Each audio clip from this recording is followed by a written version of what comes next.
Welcome to the 10th New Crits Artist Conversation with the inimitable Steve Locke. That was very sweet, thank you. As always, these are hosted by New Crits, which is a global platform for virtual studio mentorship and art community. I'll tell you a little bit more about it at the end of the talk, but I would like to get straight into Steve's talk. I'm going to do a short introduction, and we'll get right into it. Steve Locke is a New York-based artist whose paintings, drawings, sculptures, and installations live at the intersections of portraiture, identity, and modernism. From the seductive nature of his paintings to the familiar but unreliable record of his photographs, he directs our gaze to help us look critically and unflinchingly at our shared history. Locke recontextualizes images and marries the contemporary and the historical, showing that the sins of the American past are alive and well and beg to be addressed. Instead of solely memorializing victims or revisiting trauma, he steers the viewer to the source of the violence. He refuses to let us look away from our complicit role, but stands beside us as we face it. Locke was born in 1963 in Cleveland, Ohio, and raised in Detroit, Michigan. He received his MFA in 2001 from the Massachusetts College of Art and Design. In 2020, he was awarded the Guggenheim Fellowship from the John Simon Guggenheim Memorial Foundation. Solo exhibitions include the Isabella Stewart Gardner Museum, Institute of Contemporary Art Boston, among many others. I am going to cut his resume short because it's very long. You already told him I was born in 1963. Might as well just go ahead and say it all. I knew you were going to be upset about that. I'm 60. And then also just for things that are coming up, you have a big show coming up at MoCA. Yes. This is lovely. I met Steve this past summer at Skowhegan, where we were both resident faculty, and very quickly fell in love. Oh, Ajay. So it's really an honor to have you here tonight. It's easy being in conversation with you, and it's always a pleasure. So I want to start with this. Oh. So when Steve was a kid in Detroit, he would go to the Detroit Institute of Art and look at this portrait. And this portrait would make you cry. Yeah. And I just thought, this is a good place to start. How did you know that? I'm doing a little research. Oh, wow. Wow. First of all, thank you so much. I adore this man. He's wonderful. He's a wonderful educator. He's a wonderful presence. He's a wonderful artist.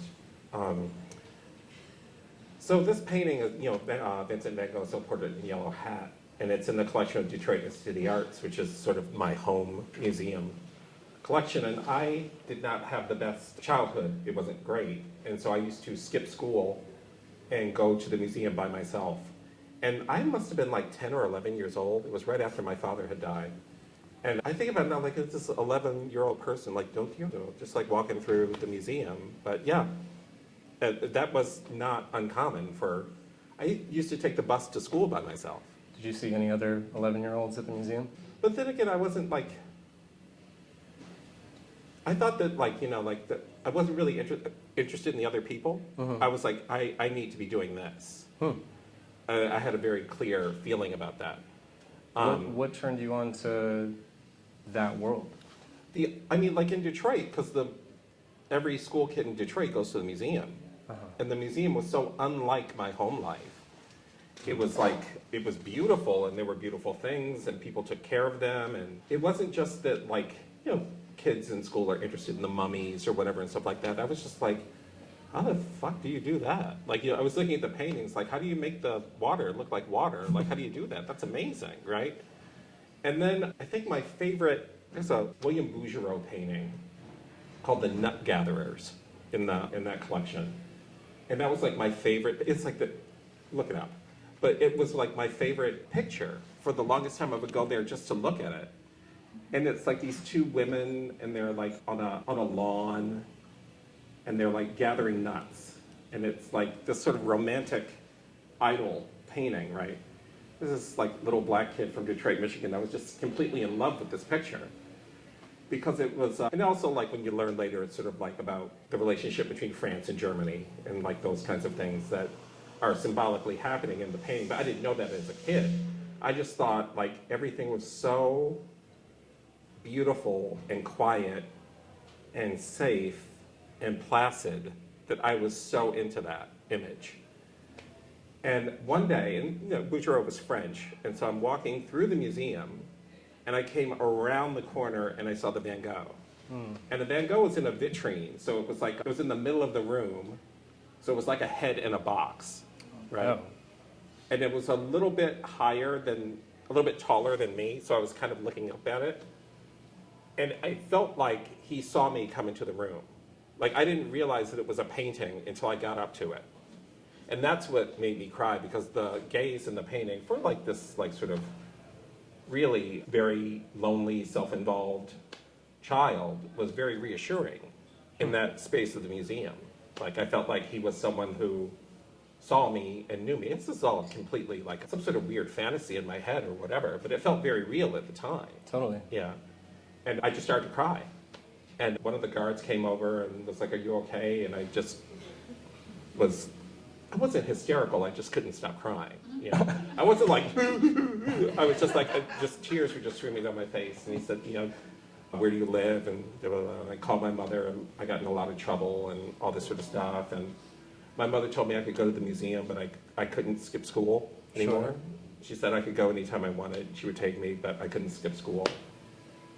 And so from that time on, it shifted from this idea about Bouguereau and about the placidity of this sort of illusion of safety, right, to Van Gogh, which was about, you know, essentially a head in a box. And being seen. And also what it means to see someone else. Well, it's also like, he didn't know me. It's like at the dawn of the machine age, he made this picture, right? And here I am in like 1974. The picture comes all the way across all that time to me, right? Like I feel like he painted that picture for me because he knew that at some point I was going to need to encounter it. And then it was a catalyst for the rest of my life. It seems that way. I mean, we're Oh, going to yeah. be looking at all these portraits and heads and boxes. It's kind of uncanny. Yeah. I mean, he really, I am not a scholar of Van Gogh by any stretch of the imagination, right? My only relationship to him is as a painter. That's my relationship to him. And watching the development of his work and his like sort of, his decision making in terms of how to create space through complementary color, it's so radical you can't even get your brain around it. Like what he was doing at the time he was doing it was so radical that no one got it.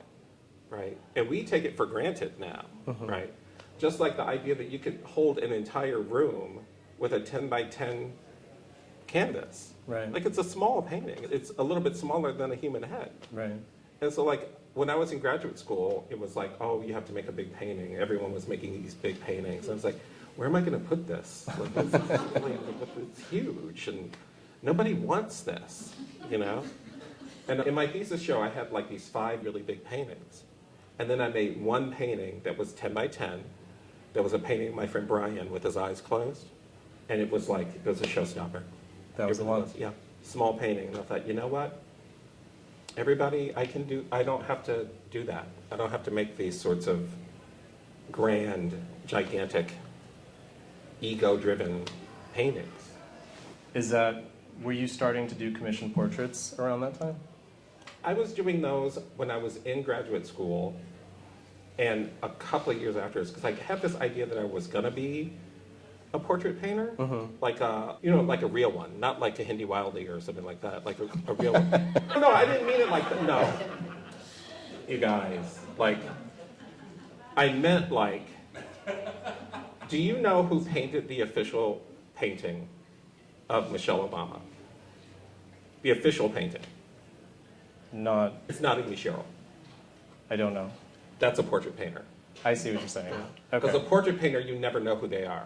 Right. Because the portrait painter's job is to erase themselves and to make the subject important, I right? see. So like there's no, It's not about style, it's not about expression, it's about recording and transmitting information to a viewer, right? I wanted that job. There's something that you believed in that. Because it wasn't emotional. And I am someone who has struggled deeply with my emotions for almost my entire life. So the idea that my job would be some sort of emotional investigation was absolutely terrifying to me, right? So this idea that I could be a portrait painter and I could do this thing and not have any feelings about it. Or I also wanted to draw the federal duck stamps. Like, you know, like those kinds of things. I was like, yeah, I can do that because then I can make art, but I don't have to be connected to it in this like really dangerously emotional sort of way. I can't believe your outlet for art was like a way to repress yourself. Oh, absolutely. It's, you know, it's when you're like, it's not safe to feel some of the things you feel. It's just not safe. Like, it's not like everyone isn't in a nurturing environment. Everyone isn't supported for being who they are. And, you know,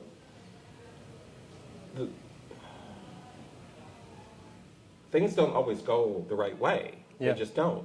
And I haven't had the best time of it as a younger person. And so this idea that I could do something that would like get me the fuck out of Michigan and keep me somewhat wrapped up, because I really felt if I got unwrapped, there's no going back. Oh yeah, it would be like, you know, I don't know, it would be like, what's his name? The Tasmanian Devil. just whipping through life or something like that. Yeah. But I feel like art, even though in that early stage that you're trying to process how to create a safe space for yourself, it then gave you a safe space to explore other parts of yourself. So this, we can start with... I'm going to stop looking at the slides. Oh, yeah. So this was a body of work called Circumference. Do you want to talk about this? Yeah, sure. My mom died in 2004, and I look like her. You know, the sort of, and I was a little bit out of my mind after my mom passed away, and I was going to a lot of museums, and I went to the Peabody Essex Museum, which is in northern Massachusetts, and they have this collection of Victorian miniatures. Mm-hmm. So I started doing these miniature self-portraits, right? And I kept thinking, like, well, these people are wearing collar stays and like bustiers and all these sorts of apparatus to hold their body for the portrait, right? And I was trying to think of a contemporary object that would do the same thing, so I used a cock ring. And so I started using the circumference of the cock ring to draw these portraits, and then doing these little performances, like I wore that ball gag, like I did all that sort of stuff to make the drawings. But it was really a way to explore my genetic relationship with my mother. And also, like, who are you once your parents are gone? Like, who are you? Did it feel like a passage into a different kind of liberatory space? Like, would you have made this body of work when your mom was still around? Absolutely not, Ajay. Absolutely not. Absolutely not. There's a whole bunch of thought. I wouldn't have done this. I wouldn't have done Rapture. I wouldn't have done a lot of things if my mom was still alive, because I didn't want her to have to answer for it. Of course. And my mother was not, like, I love my mother very much. My mother was nuts. Like, she was nuts. And so a lot of the things that she said to me once, why don't you paint the lighthouse on Cape Cod, right? That sounds like my mom. I said, Ma, I'll be dipped in shit before I paint that lighthouse, right? I said, I can go, like any number of people in Provincetown can do that for you. My friend Hilda can paint that lighthouse for you. Yeah. No, I want you to do it. I'm like, Oh my God, yeah. Jesus Christ. So like that's her, right? Mm-hmm. And she was nuts. But when she was gone, like my crazy mother was gone, but also my healthy mother was gone too. Right. And so getting through that work, getting through the small portraits of her, getting through all that was the end of something. Like everyone, I'm really not trying to be morbid when I talk about this, but the plague had wiped out so many of my friends. And then the end of that was the loss of my mom. So that was like the end of it. And I thought, okay, I don't have any unfinished business. Like everyone's gone. There's no one to like say like, oh, this is your fault, and I don't have any baggage to unpack with anybody. It was like the end. Wow. So I could start. For the younger people in the room, the plague here is AIDS. Oh, I can't remember. Oh, goodness gracious. Yeah, that was like almost 50 years ago. Yeah. Oh my God. And plagues can mean all sorts of things. Yeah. We just had one, right? Yeah. So that led you into a world of using portraiture, but not necessarily in sort of typical fashion. Right. From there, I think I'd like to focus on this installation. Yeah, that's 2005. Around the same time as the circumference. Yep.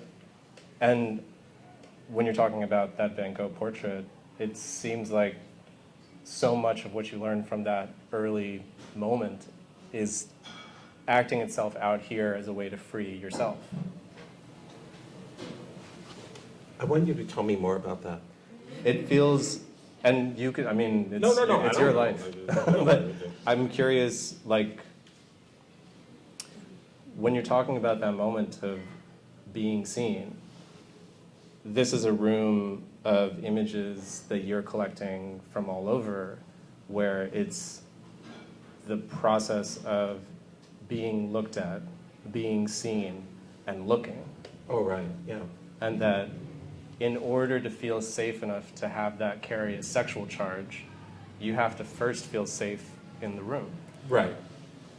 Or you have to be in a room where there are people like you, right? Exactly, Which yeah. would communicate a sense of safety. And also your parents have to be gone.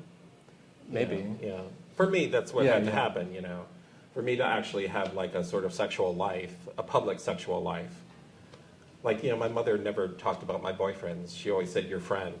Right. Like, she couldn't do it. My mother was quite evolved, but she just couldn't do it because that was her time, and I don't get to judge her for that. That was just her time. And so, like, after she passed, I started thinking about, like, I had a completely full, rich sexual life that I had never talked about because you couldn't. It's hard for people to get their brain around the idea that if you were gay, you could lose your job, and you were probably going to die before you were 30, right? And so trying to have a kind of sexual life in that environment, it would have been challenging anyway. But adding on top of that the idea that you can't tell anyone. And also the weird thing about AIDS is like you would see some guy who was like married with kids, and then all of a sudden he would have Kaposi sarcoma lesions on his face. And that's how people were coming out. Right. Like AIDS was bringing people out, right? And so when I did When You Were a Boy, I was thinking about like my whole sexual life and allowing myself to have the pleasure of looking and being looked at through drawing. Right. Yeah. Instead of just being like, instead of talking about it, you know what I mean? Actually like any other like straight male womanizer making paintings of all of his lovers, right? I got to do the same thing, right? And did it feel, you know, you were talking about how it might be too much if you finally start using your emotions in your work. Did it feel like too much, or did it feel like joyous? It felt like it was too late because all those people were dead. It was after the fact. And so like it was looking back through photographs, looking back at memory, or thinking about going to someone's memorial service and seeing like the little mass card that they would make. So it was almost all after the fact. A lot of it was not in the moment. There's some, it's not like I stopped being a slut, but I mean, you know, but a lot of it was from memory, right? When you look at this, or when you think about this installation, then it makes me think about the contrast, or maybe the dissonance between the erotic and memorial. And how do you square those? That idea, I love this idea, right? Because there's a notion that like you start out short, dumb, and sexless, and then you get tall, smart, and sexy, and then you get short, dumb, and sexless again, right? That's like the trajectory of your life. I've never heard that. Yeah. But like, you know, like we don't think about like old people as sexy, right? Okay. You know, we think of them as like old, right? Or like we think of them as like their sexiness is in relation to how much they look like young people, right? Yes, okay. But when we think about intimacy, right, it can feel so intimate without sex. And it can also feel like business as usual with sex, right? And that was part of the thing that was coming out in When You're a Boy. like all the one-night stands, the tricks, all that sort of stuff, they're painted in a casual, almost haphazard way, as opposed to the people that I was really in love with. Like, I fell in love like 100,000 times. Like, I would like meet somebody at like noon and be like in love with them. And our whole relationship would take like 6 hours. And then I'd be like, oh my God, I loved you so much, it was great. Like, it would be over, right? But that was a big part of being gay when I was younger. Like, you could like meet and fall in love with someone. Edmund White talks about this. You can meet and fall in love with someone on the street and have a whole relationship with them over the course of a weekend and then never see them again. And you would still have that like that real intimate connection, right? And I don't think that's what being gay is anymore. I don't think it's that, because so much of it was clandestine and so much of it was like this beautiful secret that we got to have together, you know? I don't think it's like that anymore. Now it's like, you know, people want to be in the vow section of the fucking New York Times. There's no secrets there. I haven't seen this painting in years. I love this painting. It's a really nice painting. Oh my God, that's really good. Look at this little nipple there. That's great. Oh wow. Jesus, Ajay, this is great. So they start getting less haphazard. They start getting, you're taking a little more time with the paint. They're getting a little more luxurious. You're thinking about color in a really precise way. What starts happening? I think this is 2008? 2006, Jesus, what's happening in 2006? I think I had a studio. I think I had my first studio around 2006. Okay. And I was alone. That's what it was. Usually I had like a shared studio space, but I had this loft in the Hyde Park neighborhood of Boston. And I was living alone for the first time. And I didn't have to answer to anyone. And I felt like if I was gonna paint, I was gonna paint on my terms. And it really was the time, I just didn't care if anybody liked it or not. I did not care. Like, I had a job. I'd been to Skowhegan in 2002, right? And Rob Storr was one of my faculty members. And I said, Rob, what advice would you give me as an artist? And he said, get a job. Get a job. Get a job where you can work 4 days a week and you have 3 days in the studio, and get a studio. Those are the most important things. And I said, should I move to New York? He said, you should move to New York. If you were younger, you should have moved to New York. It's too late for you to move to New York. He was absolutely right. He was absolutely right. Because I had no contacts. I had nothing in New York. Yeah, I could have moved to New York as a 30-something, and it's different to move to New York in your 30s than it is to move to New York in your 20s, right? I moved to New York in my 60s, right? So I got a studio. I got my own studio, and I was alone. And I didn't have, Boston is a lovely city, but it's not super friendly. So I didn't have like a lot of studio visits or a lot of conversation, right? I just had me and the collection at the Museum of Fine Arts, right? So I'd go to the museum and go to work, go to the museum, come home, paint. It was just a sort of thing.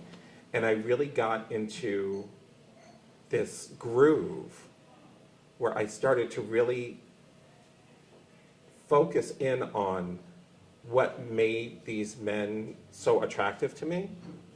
Like, almost everything I paint has some antecedent in the world. It's either something I saw or something and I no longer use photographs when I'm painting, so it's usually like someone changing their clothes at the gym, and there were no cell phones that took photos at the time, so you couldn't do that. So you had to do it from memory.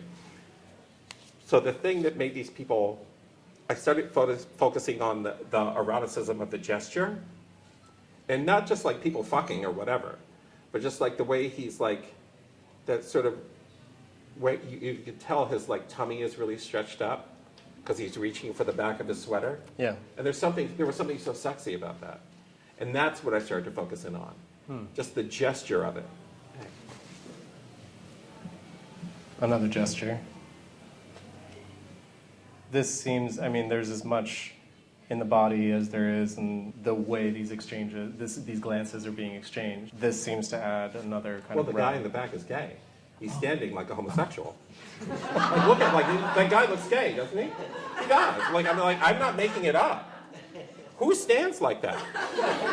I feel like I have to check if I stand like that. You never stand like that, Ajay. Even though you are kind of gay. Like, kind of. Like, you know, just gay enough. Sure. Like, I mean, but you know, the guy in the front, is it desire? Is it disgust? Like, we don't know. Uh-huh. That's what charges the painting for me. And that sort of Easter egg palette makes it seem like it's like, where is this world? Are they in like Bergdorf Goodman or something? Like, where are they?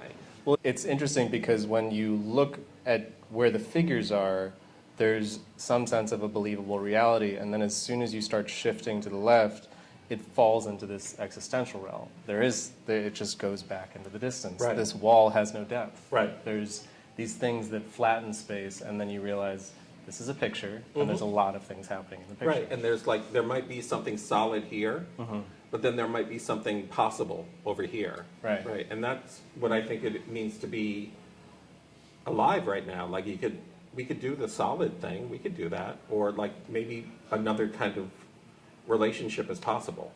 Maybe if we stepped from behind the wall, or if we went behind the wall, which is a lot of what being queer was about, like finding these spaces where you weren't seen, where you could be who you really were. In that period, I mean, you saying you're not having that many conversations with people, did you have any artist friends that you felt like you could confide in, or that you had a fellow traveler? Well, I had like a lot of friends from Skowhegan that I was in touch with, you know, and I lived in Boston. Like I said, almost all of them lived in New York. And so I did have kind of conversations with them, and I also worked at Skowhegan for a while. Right. So I would have the summer and go up there and like talk with different artists and different participants and stuff like that. Never really about my work, but just about art in general, right? It's very rare that anybody wants to talk to you about your work. It's very rare. Like, you know what I mean? Like, the idea, like you say to someone, oh, why don't you come to my studio? And they're like, I do that all the time. I guess I'm just imposing. You're a different kind of person. Like, you know what I mean? You're actually a kind of person who's interested in the lives of other people. Most people aren't like that. You seem, anytime I've had a conversation with you, there's an inquisitiveness and a curiosity. That's because I like you. If I didn't like you, you would have a very different understanding of me. No, that's true. I've seen it when you don't. Yeah, it's not, like, it's just not, you know, I just, like, and I used to apologize for that, Ajay, I really did. I used to think that I was like hard-boiled or something like that. It's so much funnier when you don't. It's just, you know, I remember Jo Baer, the really great artist, was at Skowhegan one year, and the director and I were talking to her, we were having dinner with her, and you know, who is she married to? John Graham. I don't know. I think John she's Graham. married to John Graham. Beat the shit out of her, right? Nice. And she left him. And she said, you know, Steve, sometimes someone gets a big plate and fills it with shit and slides it across the table to you and says, that's yours. You have to eat it. And instead of getting upset about it, all you have to do is slide it back across the table, right? And understanding that, like having that, and she was like 90 years old at the time. Damn. Doing like pull-ups. She was like a fucking badass, right? Wow. And just understanding, like, you know, I don't have to put up with that. Like, I don't have to. Because I had been almost everyone's punching bag for most of my life, right? And then when I was just like, wait a minute, I don't have to be like this. Like, I don't have to like everybody. Everybody doesn't like me. And once I realized that, it was that freedom I was talking about. Yeah. Like, I had this curator come into my studio and say, like, why do you always paint white people? And I said, there's the fucking door. That's what I said. I said, there's the door. Like, I don't, it was like, well, you know, we really want you in the show. I was like, I don't want to be in, I don't need your show. I don't need you. Like, I'm doing my thing. And if people like it, that's great. If they don't like it, that's great too. But I'm not going to stop doing what I'm doing. Right. The whole idea that, like, I'm making small figurative paintings in the early 2000s, right? No one's looking at my work.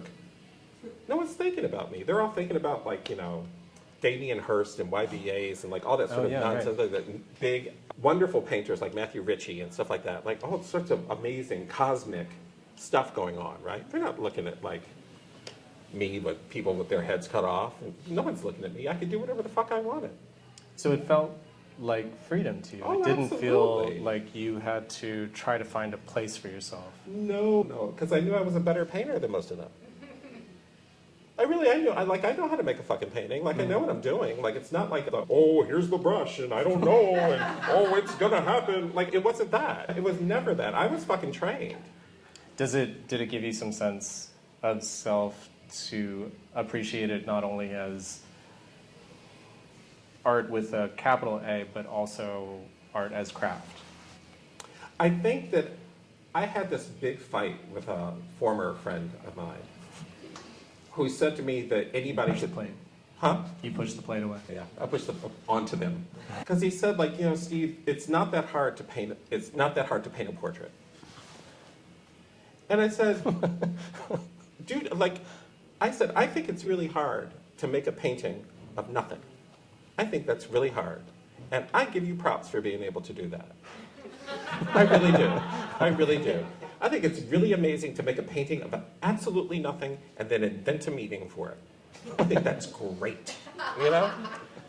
But I don't have that luxury because I have a fucking measure for every painting I make. If I'm painting a portrait, guess what? It's got to look like the person. There's a measure that's outside of me that I've been measured up against my entire career. And like you like spreading paint around thinking that you're in dialogue with Titian, oh, good luck with that, honey. Let me know how that works out. Let me know how that works out, right? That's what we learned from Richter, you know? Richter trying to paint the Annunciation over and over again. He can't do it because that's gone. That's gone. And like now, for me to be like sitting in a room with a world filled with photographs, what am I going to paint? What am I going to paint? Nobody sits in front of anyone anymore. Philip Pearlstein's dead. He's like the last person sitting in front of someone painting like that, right? Mm-hmm. So what's next? Painting from photographs? Richter did that already. So now I have to rely on the huge memory bank of faces that I've painted throughout my whole life and somehow regenerate images through everything I know. And that, like, I have an endless supply of images in my head. I want to go to your second show at Samson. So then it starts developing into a sculptural world. I said to Camilo Alvarez, who was the director of Samson, I said, I cannot come in here and hang 15 paintings 56 inches on center. I absolutely refuse to do that. I'm not going to do that. I have to do something different. I have to, right? And so I started to think about signage. And I had been to Turkey. I got the grant from Art Matters. And I spent like maybe about 2 months in Turkey, which was just amazing. And I started thinking about Turkey's a sort of, Istanbul in particular, used to be the center of the world, you know. And so people were able to communicate just through signs, not just through language, because no one had a shared language, right? So I started thinking about signage as a way to get back into painting. So turning the paintings into these kinds of physical signs that were supposed to be communicating something, but I don't even know what they're trying to communicate. I was just painting them and then building them. And like having that, like this one is called Empire, because that base is covered with like Empire wallpaper design, right? And so like those kinds of, and it's in the form of a music stand. Right? Yeah, I was going to ask you about that. Was there something about portraits and the portrait being played in a way? Is there a score to... I think that, you know, like what, I'm going to tell a little story about being like a little Catholic boy, right? And being in church with my hymnal, right? And singing in the choir. And seeing another little boy on the other side who was just beautiful. And like, so when you have that image in your mind and it's sort of projected on the... You transpose it. Yeah, it's that kind of thing that's happening, where the painting becomes the... Virginia Woolf talks about this in this essay called On Solid Objects, where like the object that's in a room, like a conversation piece, becomes a resting place for everybody's gaze. So over time, it has all these layers of images on top of it. And that was always something interesting to me. What is the... If I was going to make a sign that showed this is the spot where I fell in love, what would it look like? If I was going to make a sign that said that this is out of my reach, what would that, this person is out of my reach, what would it look like, right? So it had less to do with A plus B equals C. Right. It was more like, where is this person? Like, how do I communicate to the next person coming what this person is, right? And that's the way I was thinking in the studio. It wasn't, it was not linear. It wasn't logical, right? It suggested its own sort of embodied logic that comes from how I was feeling about the people that I was painting, right? In thinking about feeling, I want to go to the grids. So now I'm all in my feelings, right? Yeah. Yeah. These are all individually painted portraits in repetition. I don't know if you can see, yeah, I think it shows up there. This is a body of work that really stands out to me, and it feels like certainly continuous with some things, but also kind of a rupture of sorts. I started making these paintings after my mom died. I was back and forth between Massachusetts and Michigan and drawing her in the hospital. And then after she passed, I sort of crack up a little bit, you know, like for those of you who haven't lost your mother, no matter what your relationship is to them, like it's just not, it's a geological shift, right? And so the only thing I could do, Ajay, was to go to the studio, and I didn't know what to do. So I was just drawing these pictures of my mom over and over again, and then just modulating the color as I went row by row, painting the warp and the weft almost like it was a fabric. And they're almost all painted in one day. So it was like, I don't want to say it was like meditation, like I don't want to, because I'm not a spiritual person, I don't believe, I'm not a yoga person, I'm not like that, you know, I don't want to make it. But it kept you in your body.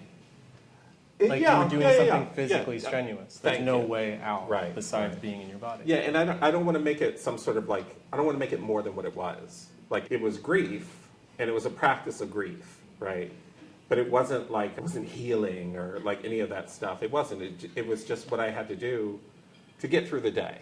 Because painting a 3x3 foot painting would take me maybe about 7 or 8 hours, you know? And so I finished the painting, I'd be exhausted, and I would just go home. And I wasn't even looking at them after I finished them, because it really didn't matter what they looked like. Like they came out the way they came out. I didn't know what they were going to look like. I just knew that I was going to have this amalgamation of images that in the aggregation would add up to something more than the single image, right? When you finally started pulling back and looking at them, what were they to you?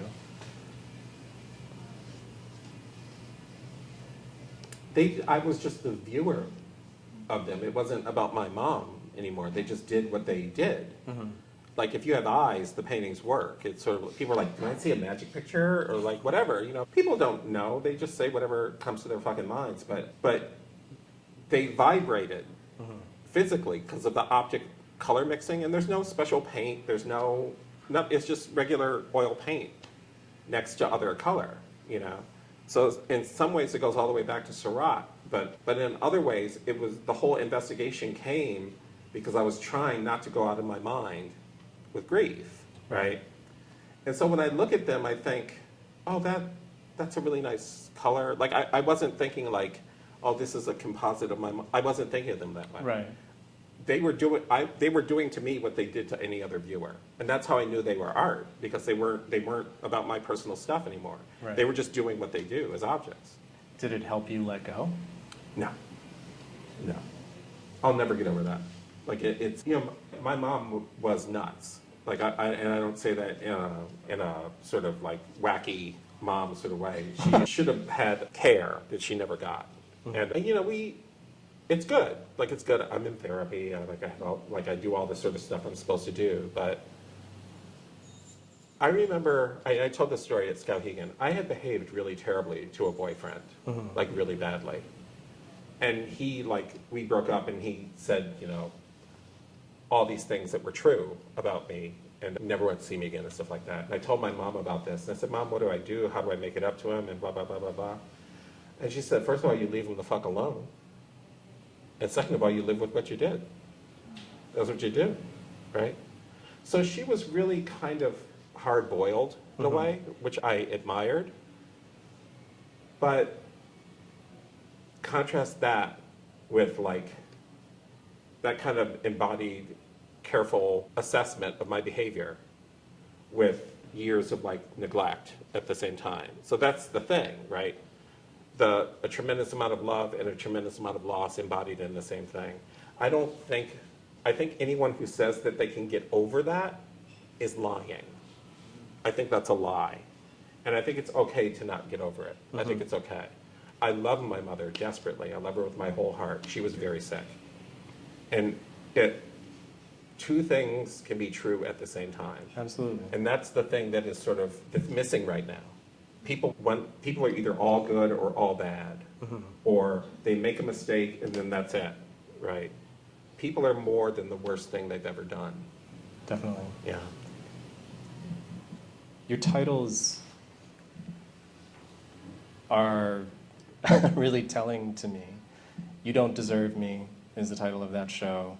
Your show at the ICA Boston was There's No One Left to Blame. Yeah. And I love that title.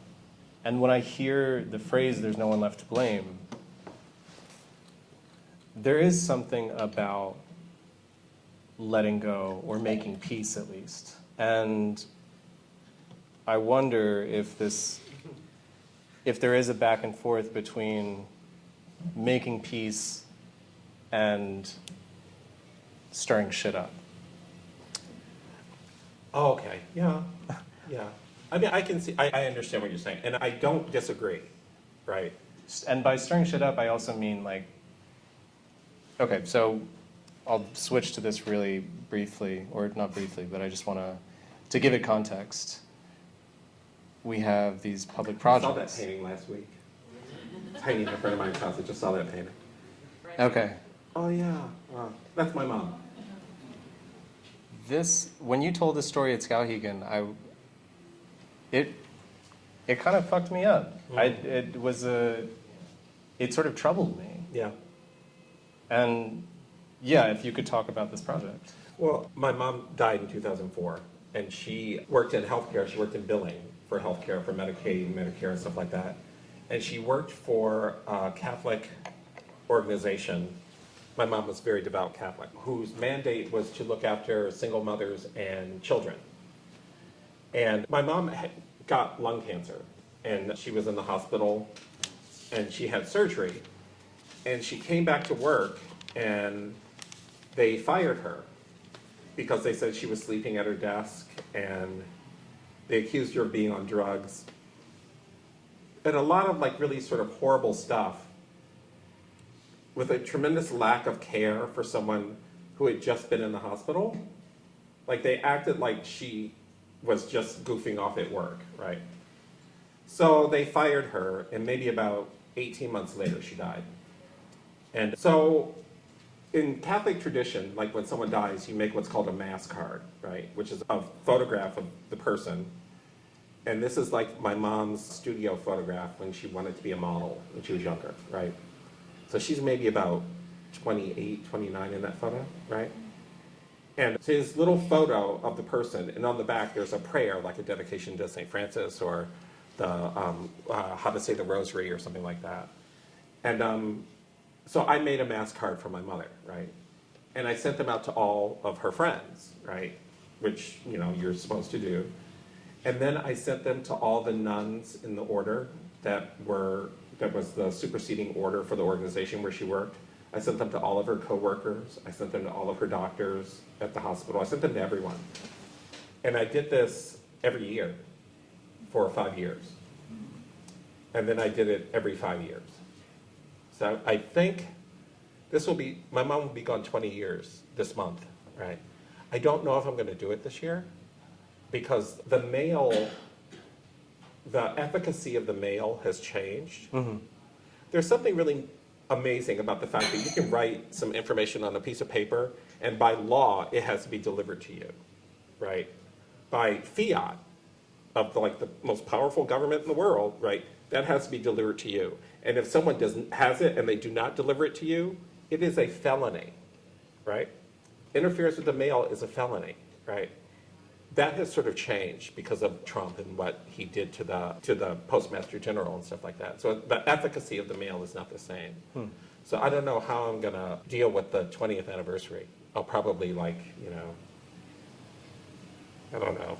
I don't really know what I'm gonna do, but. It's interesting that would be the thing that might derail this legacy. I think that this is the thing, like we have these systems, like I love the mail. Like my father was a letter carrier when I went on a tour of the General Mail facility in Boston. It was like me and a bunch of third graders. I was like, there's all these kids and me. I was so excited to see how the mail, I collect stamps, that's who I am, right? But there's something about the immediacy of the mass card that's gone.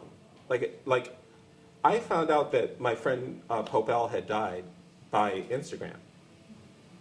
Like someone who was precious to me. That's how I found out they were gone. In the past, someone would have called me and said, so-and-so has passed away. But now, like the immediacy of how things happen through the mail, that's gone, right? So I don't know if it's the proper medium. I see. Yeah. So there's something about your personal relationship to what you're receiving and how you're understanding the passing of things. Yeah, when was the last time you were excited to get mail? I don't know. I used to get tons of Christmas cards, and I opened all the Christmas cards on Christmas Day because they're Christmas cards. It's so exciting. That's great. I get Christmas cards. That's the only time I have any sort of positive relationship with the mail. I don't even get checks in the mail anymore. I hate getting Christmas cards. Do you really? Yeah, it's like. Oh wait, you're not a Christian though, are you? I was brought up Christian. Oh, okay. Well, but it's more so infuriating that would be to get a Christmas card if you're not a Christian. No, I think it's just how long do I have to hold on to this picture of someone's children? Oh no. There is one baby at Christmas. Okay. It's not your baby. Okay. So that's messed up. Okay. That's all I get. Just so you know. You're watching this on YouTube, one baby at Christmas. Okay. Not your baby, okay? I want to stay with public projects. This was a memorial for Freddie Gray called 3 Deliberate Grays for Freddie. This is a project that kind of toured in a number of different ways and had a lot of different lives to it. And it was based off of 3 images of Freddie Gray at various moments of his life and then death. Not his death, his life. He's alive in every image I used. Right before death, right? Before he died. Yeah. Right. Can you talk about this project and how it started to develop? Well, I had the residency at the Gardner Museum. You should do that residency. Okay. It's really good. You get to live in the museum. Oh, wow. It's really nice. Yeah. You should do it. I'll talk to someone about it. But so being in that collection, it's a house museum. This crazy rich lady in Boston, she bought all this art and then she turned it into a museum, right? So Pierana Calvicini, the curator, she asked me if I would do a piece for the facade, which is like this sort of outdoor gallery at the museum. And I was thinking about, the museum is in a black neighborhood called Roxbury, right? And it faces the neighborhood, the facade. And I thought, what can I make that's going to talk about the importance of art and address the people who are in the view of the museum? And I'm not the person who's going to make an image of a tortured black person and hang it on the side of the museum. I'm not that artist, right? But what I could do is I could maybe make something that would force people to start to talk about something that they wouldn't know that they knew about, right? And the Freddie Gray murder was very hard. And people say well, you didn't know him, it didn't happen to you. It's I saw that shit on television. I came home from work and I turned on the television and I saw that man being murdered. Just like I saw Eric Garner being murdered, just like I saw Tamir Rice being murdered on my television, right? And I kept thinking, when did it become okay to kill black people on television? When did that become all right? So I was working through that, and I wanted to do something that was about black people in Boston, but I couldn't figure out how to do it until I started thinking about the words Freddie Gray. And I had just asked myself, what color is Freddie Gray? What color is that? And that was the catalyst for the project. So I found these 3 images of Mr. Gray, and I used Photoshop to average the color, and then I mixed the paint on my palette, and then I took the paint to Benjamin Moore and said, can you make these colors? And they're like, well, it's Benjamin Moore. Of course we can make the colors. Really dumb question, right? So they made the paint, and then that was it. And then we had to make the piece for the facade, and the fabric on the facade is translucent. So when we did the first take, it was like, oh my God, these colors are awful. We couldn't figure it out. And I had to adjust them for the green that's in the building. So the piece that's on the facade is a little bit different than the actual paint colors, but it looks right in the Once you optics. see it, yeah. And it also like reinforces the modernist structure of the building, the Renzo Right. piano facade. So it's this reiteration of those things. It's like, what if we just reached into the facade and we pulled out violence against black people? Like, what if we just reached into this existing modernist structure? Because if you pull these structures out and you change the color, that's essentially what the thing is. Yeah. I think that goes into the most recent body of work that you have, which is Homage to the Auction Block. That's not the most recent. Well, I'm doing it's- some other stuff too. You're doing many things at the same time. Very busy. Very busy. Nothing things. I'm very busy. But this is an ongoing project that I think also speaks to the ties of modernism, Western Enlightenment, and slavery. Yeah, well, I mean, I like Albers a lot. Like, he's very important to me. So it wasn't like a diss on him. Yeah, two things can be true. Right. But it was like saying, what is the fundamental organizing shape of modernism? Is it the square? Is it really? Really? No, it's not. And like, that was the thing, because I keep thinking about like we've had this conversation like about how my family's been in this country for like over 300 years, right? I'm not going to say that. There's this person that Sarah Rafferty knows that we were sent in this very sort of strident way that I was on stolen land, right? This sort of conversation about indigeneity. And I said, you have to realize I'm a stolen person. So like that sort of one-uppance or diss against my presence here, it doesn't work. Because my family didn't ask to come here. I'm not an immigrant, right? And so understanding that relationship between the people who built this country and gave us all of the wonderful things about modernism, and I love modernism. I love a nice evenly spaced colonnade of windows. I love that shit. I put it on like a nice sweater. I love it. I absolutely love it, right? But I also know how it happened, right? And this goes back to the thing you said about like telling the truth. Like that doesn't make me uncomfortable at all. Like I'm fine with that. It's other people who get really upset. Like when you say something to them like, like women invented computers because the binary system is how you knit. They get really mad. They get so mad, right? Because they can't understand like how that look at, hey, somehow I don't know, their testicles are going to shrink or something. Like they admit that a woman developed something, right?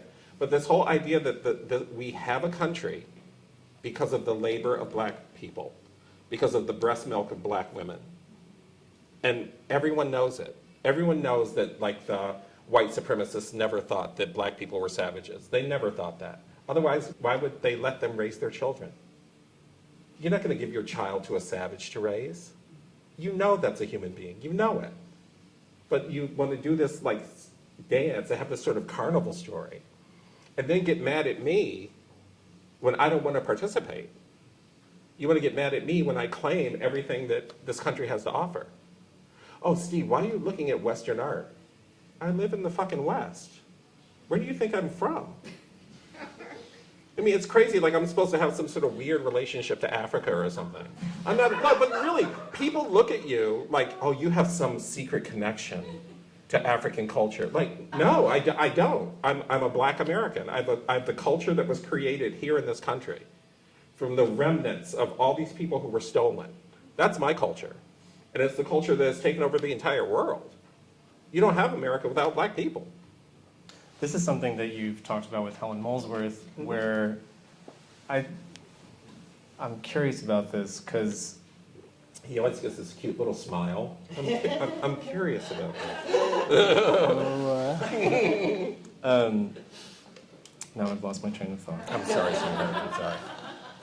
That when, okay, fine. So we all agree, like I think we can agree that the story that this story here is an American story. Absolutely.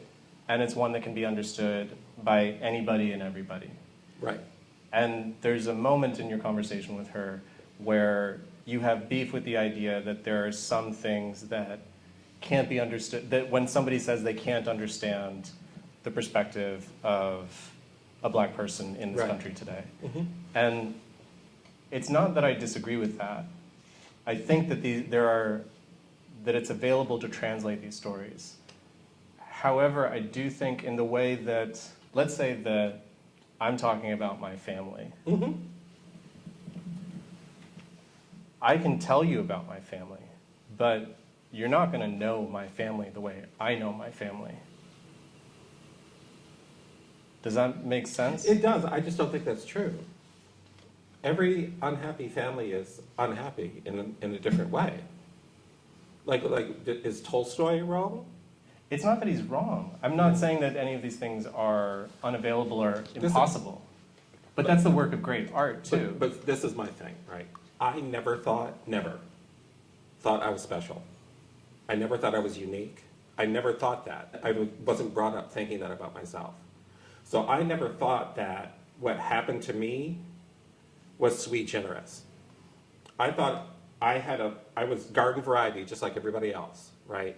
And so this idea that my life and my pain is so personal and so particular to me that no one else could ever understand it.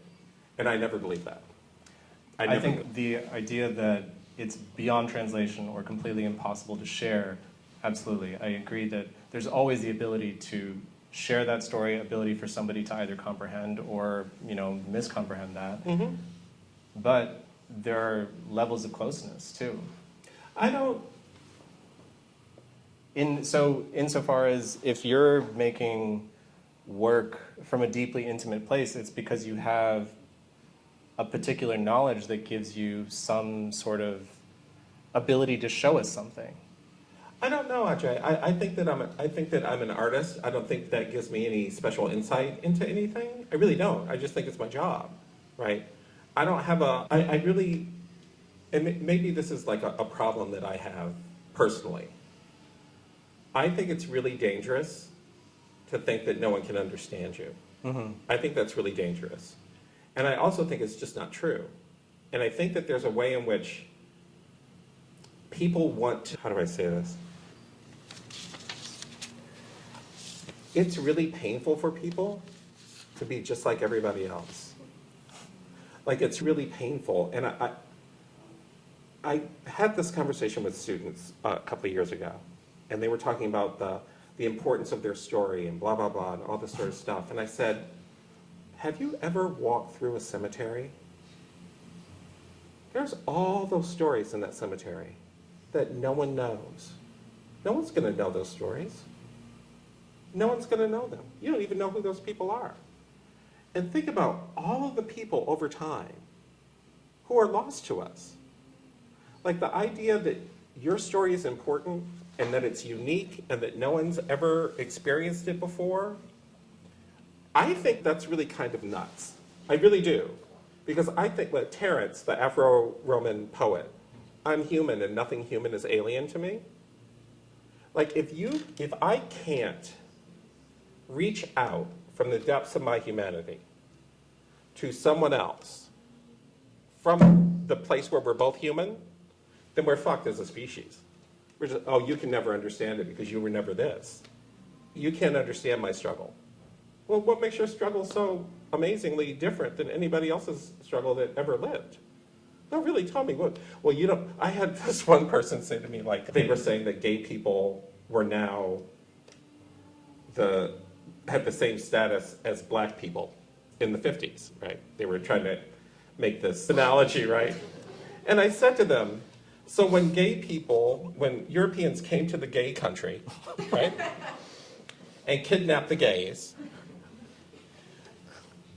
put them in chains, gave them gruel to eat on a 3-month passage over the ocean, separated them by size, subjected them to a breeding program, and then sold them. Yeah, I remember when that happened to gay people, right? And so that kind of understanding, because this person thinks that their situation is so unique that they can't fathom that somebody else's life was actually horrible in comparison to theirs, right?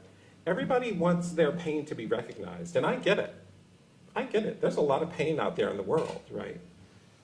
I never had the expectation that anybody would be interested in my pain. Never, right? And so that's one of the major reasons why I don't talk about it. Because I don't think it's interesting. It's the engine that fuels my life. But this idea that we're gonna get together and like have a party for our pain, and somehow art is gonna come out of that? No, baby, you better go to an observational drawing class. So when you watch a special by Richard Pryor, what goes through your head? Well, you have to remember, that's my life. That happened in my lifetime. Right. So I'm not watching it, I watched it at the moment, right? And the idea that somebody could actually look at that performer and think that he was doing that out of pain is something new. That's not how we responded to Richard Pryor. Even after he set himself on fire. When he set up, you know what was great about Richard Pryor setting himself on fire? He made that shit funny. Yeah, but He made that shit funny. you're not telling me there's not a moment in you that's like, this is a deeply sad person who's able to conjure something from that. And I'm not saying, he's not making you feel his feelings. I don't think Richard Pryor is waking up saying, like, I'm going to really use this pain as a transform. No. I don't think he's thinking about the pain either. I think he's thinking about jokes. I think so too. And like, just like Joan Rivers, she's thinking about jokes. I agree. Right. And so like this whole idea that somehow we're looking at them with the eyes of this sort of contemporary culture where pain is some sort of price of admission to excellence. Right. But no, I see what you're saying. And I don't think that's true, Ajay. That's all. And like, and it's fine. Like, I think that you look at Lenny Bruce, Richard Pryor, anybody who is talking about George Carlin, anyone who's living through the 70s, living through the massive, well, it's sort of like the rat-infested New York City, right? But the 70s, right? Living through that idea of social change. You think about 1968 is the Voting Rights Act. Like, I'm born in segregation. I don't have that relationship to Richard Pryor in terms of pain. Do you remember The Color Purple? Do you remember that movie, like when Steven Spielberg did it? Right? Which was a great movie, don't get me wrong. But there's this moment where Suge Avery is singing, God is trying to tell you something, and she comes into the church, and she hugs her father, and they have this moment. I was like, that is utter bullshit. Because number one, there's not a black woman alive during that time who probably knew who her father was. He's probably murdered. And number two, like, what is this, like, reconciling with your daughter shit? Like, what is that? That's like a contemporary idea of what family is. That's not what family was back then. I see what you're saying. You know what I mean? Sugar already had a family. She built a family of her own. She needed the love of her father? Are you high? No, she didn't need that. She needed anyone. That's what's so tremendous about her in the book, right? So this idea that we're looking at Richard Pryor as this sort of, this avatar of like, of something other than, you know, the art of the past is looked at with the eyes of the present. And so like, I think that we're looking at Richard Pryor in a way that we're thinking about him like someone like Dave Chappelle or some contemporary comedian. And Richard Pryor was just he's a completely different object. I see. Yeah. And have you ever seen like those Sidney Poitier movies from the 70s? Like Which Way Is Up or Blue Collar? There's a Richard Pryor film called Blue Collar, yeah. which is just magnificent. That's a great It's movie. magnificent. Yeah. I want to open it up to questions. I want Oh my Steve- God, good Lord, are we done? We God. talked for a while. There's so much, like, I had so much more, but, you know, I want to make sure that they get time to I feel ask like I me. need to apologize for everything I said. You can't. No, absolutely not. I refuse that. But I do want to read this one quote. So this is from Steve's writing. He wrote this about Philip Guston in an issue of Art Forum, and I just think it's a great paragraph to kind of end on. Right now, there's no shortage about. Do you want to read it, or I can read it. yeah? You've been talking a lot. Should I apologize? No, I feel like you're such a wonderful interviewer, Ajay. Like, I would rather be executed for a crime I didn't commit than talk about myself, really. But you make this so easy and so wonderful. I'm glad. Thank you for that. Right now, there is no shortage of outrage about art, paintings, and the question of who has the ability, or even the right, to portray particular subjects. Images can generate powerful responses. People claim that images do violence, and that the public, especially the disenfranchised, should be protected from images that would harm them. I wonder how deeply people interrogate their own responses to what they see, if they go beyond what they feel to what they think. I wonder if anyone is willing to do the sometimes challenging work of learning from and engaging with artworks, particularly those we term difficult. I wonder if an artwork is an opportunity to re-examine one's selfhood. I wonder if museums are willing to educate their publics, as well as their own staff, to help them understand the works they present. I wonder if people know that when they are talking about an artwork, they are actually talking about themselves. I don't really wonder about those things, to be honest. What I'm doing is lamenting that they are gone. Everybody, give it up for Steve Locke.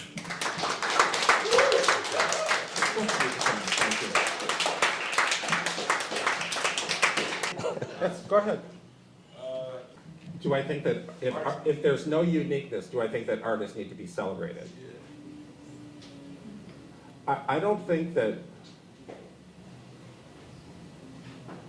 I think everybody needs to be celebrated. Like, why would artists be any different than anybody else?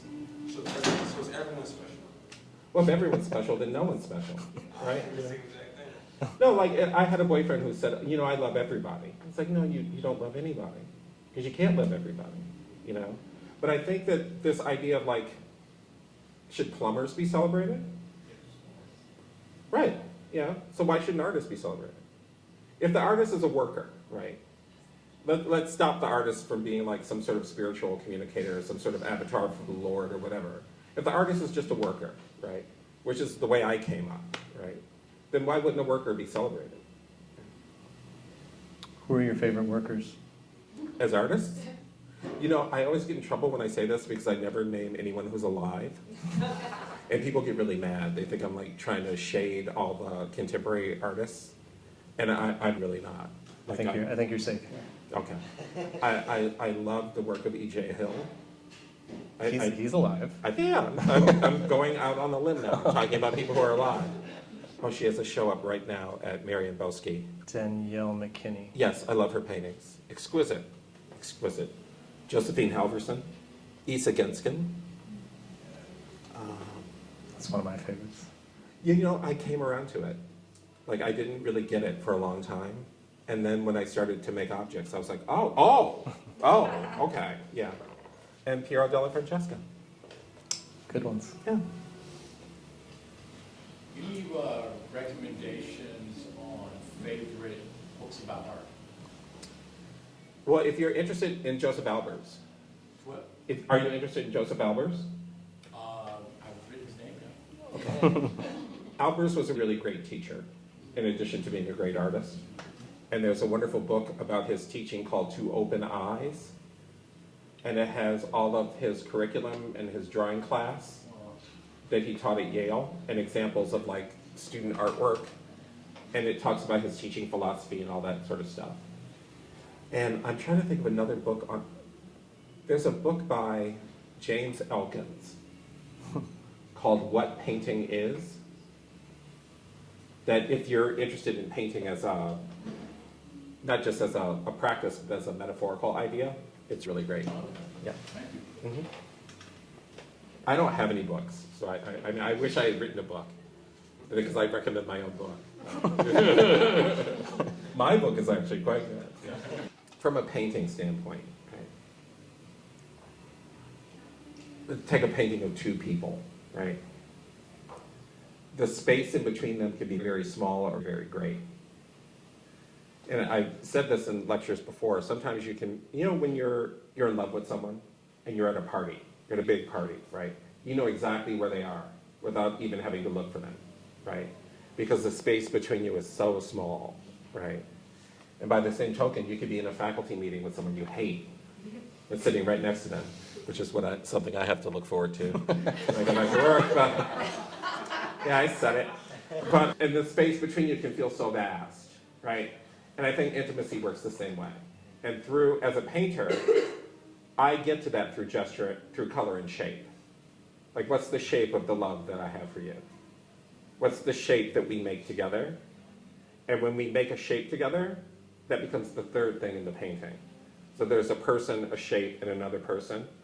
And that shape might be what love looks like. That might be what revulsion looks like.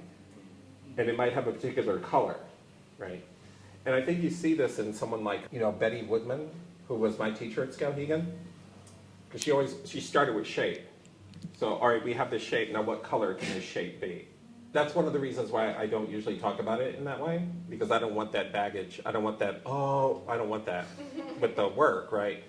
Because the work does what it does. It does to me what it does to you. And that's how you know a painting is finished. Like, you're painting on it, and then it stops. It just starts asserting itself as its own thing that's independent of you. You're like, oh, I guess it's time to stop. Like, that's the way that goes. But I think that, like, I'm here with someone I adore, right? So I say things that I wouldn't normally say. But I don't normally talk about my work in that way, because I don't want to have that conversation with strangers, right? I'll have that conversation with you because I adore you. But I mean, there's a difference when people are coming to the work, these are the paintings that are about his dead mother. No, that's not what they're about. They're about color and light. That's what they're about. And the engine behind the work is different than the content of the work, right? And I think that a lot of people, because let's face it, like what this gentleman was saying about the artist being celebrated, a lot of people don't want to celebrate the artist, they want to consume the artist. They want to consume the artistic narrative, right? And the more like fraught that artistic narrative is, the more value the work has. So that's one of the reasons why I try not to talk about the work in that way. I don't think the truth is, my mother would say the truth is not a toy, And so I don't think, what did Picasso say, art is a lie that makes us realize the truth? So I think that there's a way in which the work uses whatever tricks I can come up with to get a certain kind of feeling out of the viewer. It sounds terrible. I don't care if it's true. I just care if it's good. You know what I mean? Like, I just want it to be good, because I think if it's good, then people will look. And then if they look, then there's a chance that they might connect, right? But I mind my own life and the lives of other people, like, all the time, right? I don't feel like I owe anyone an explanation for anything. But the truth of my own life is, there's a difference between facts and truth. Let's put it that way. I don't make up any facts. And the truth is fungible. It really is. Like, if it makes you feel the way I want it to feel, it doesn't matter if the person's ears are that pointy.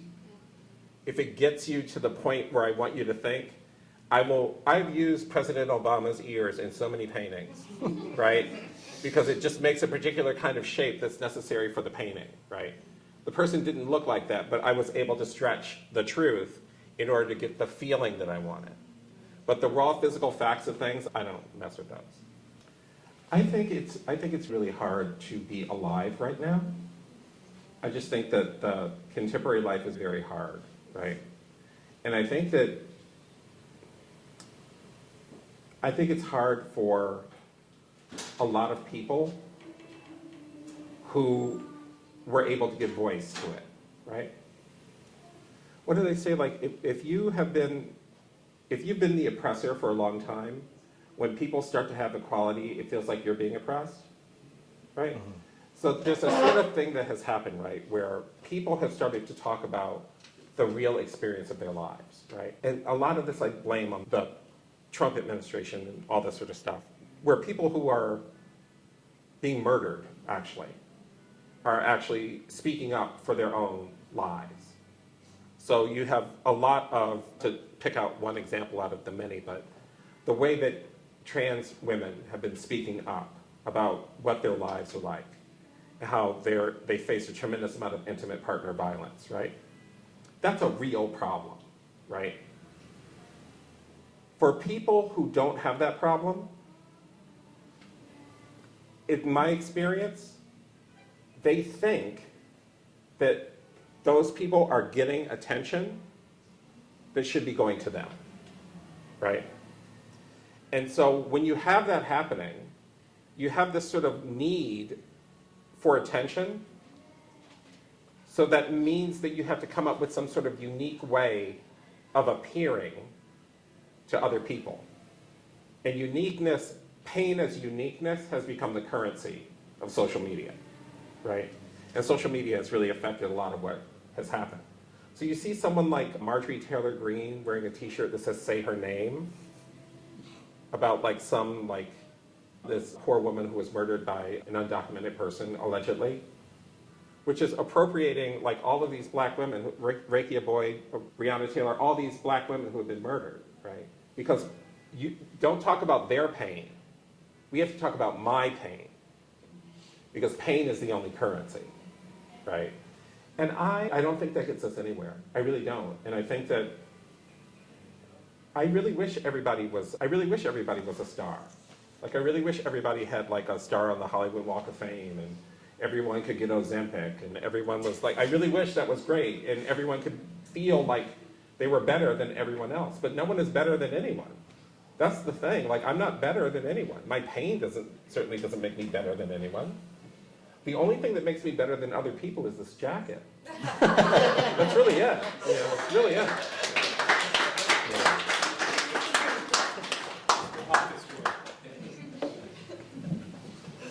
I want to thank Steve again for doing this. This was such a great conversation. Thank you, sweetheart. I adore you.